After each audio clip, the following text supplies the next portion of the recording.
Hi guys, Simon Palmer here from meetsimonpalmer.com on the south coast of England. Here we are, a bit warmer today. It's not quite autumn, well it is, but it's not cold enough just yet. So, intuition, are you using your intuition? Do you believe in intuition? So intuition, what is it? It's when you're able to tap into information which is outside your normal physical senses.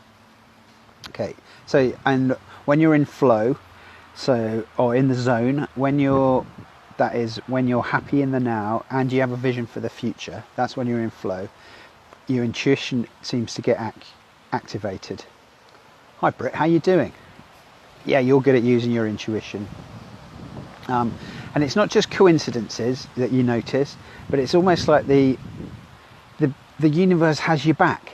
It's looking after you, and it seems that you just take the right steps more often. I mean, I find it's really freaky weird when I'm sort of go out into town, or go out to play of an evening, and I see patients, and they may or may not see me, and sometimes they may or may not see me, and they come to see me. Their back starts hurting, and they come to see me in my practice later on that week, or maybe the next week. But it's very, very strange when just if I see people, they may not see me, or if they see me and I may not see them, how soon they actually come in to see me. It's very odd. Even if I'm just looking through some old notes, and it happened today, somebody came in to see me. I was putting a load of notes away, and I thought, well, I haven't seen them for a while, and the very next day they phoned up and they came in today. So weird business, but you can tap into it and use it to your advantage.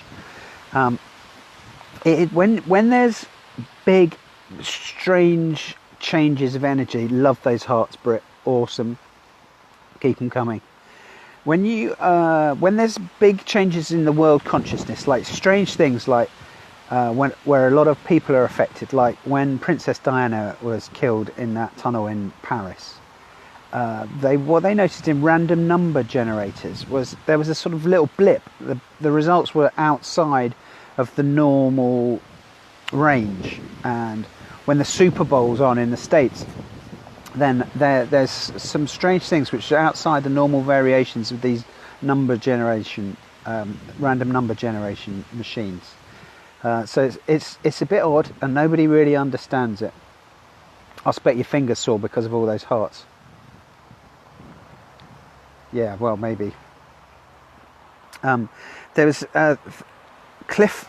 I'm just reading my notes because there's a guy called Cliff Baxter who did loads of experiments on this, and he sort of put lie detectors on plants and got some freaky, strange results. Maybe look up Cliff Baxter and see what his research showed you, because it's all about, there's two different parts of the brain, and you got the front bit, Britt, the front bit.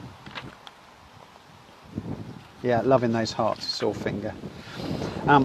So you got the front bit that does all the thinking, and then you've got the back of your brain, which is a more primitive, what they call the reptilian brain, and that's where they believe a lot of this stuff comes from, because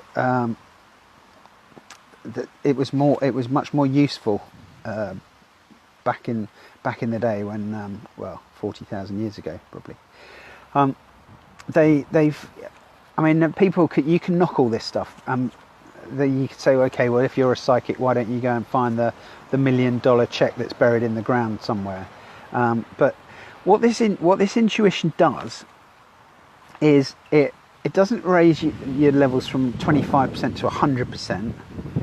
It just gives you a little nudge in the right direction. So when measured, sort of with choosing cards and things like that, or pictures, the experiments they've done, it just raises it a little bit. So maybe just from 25% to 33% better. But just that 5 to 10% difference can make a massive difference. So I mean, if for example you're investing on the stock market, and yeah, you're not going to get it 100% right all the time. But if you get it right 55% of the time, then you're doing better. Then you've got the edge. And if you can use your intuition to do that, then that's got to be worth doing. So when you come across these ideas that are debatable, nobody really knows, and there's a lot of skepticism about it, there's 4 stages of how people view these things. Oh, fingers recovered, or using a different finger. So the first step is when skeptics proclaim it's impossible. So then the second step is the skeptics proclaim it's possible, but there's not a lot of interest, not a lot of traction. So the thoughts are too weak. But then you get the third step, which is where the mainstream. Oh, it's your thumb. Oh, give it needs an ice pack. Give it an ice pack, or just an ice cube. But if you're drinking, probably not. Just use something out of the fridge. The third step is when the mainstream realizes that it's not only important, but it is powerful. It's really sunny now. I should have brought my sunnies out here. But it's not only powerful. And then the fourth step is when there's mass acceptance, and no one even remembers nobody remembers that at once upon a time it was dangerous heresy, because now it's generally accepted. And that's what's just about to happen with intuition. So can we explain it? No. All those years ago, could they explain that the world was flat?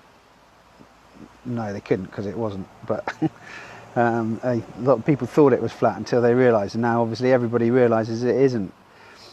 What about the sun? And we've been using the sun for thousands of years, 40,000 years, that we've been using it for heat and light, farming, navigation. But 40,000 years ago, the ancient Egyptians just thought it was a god called Ra running backwards and forwards in his chariot every day. But that didn't stop us from using it. So you can still use this stuff, even if it's not completely proven by science.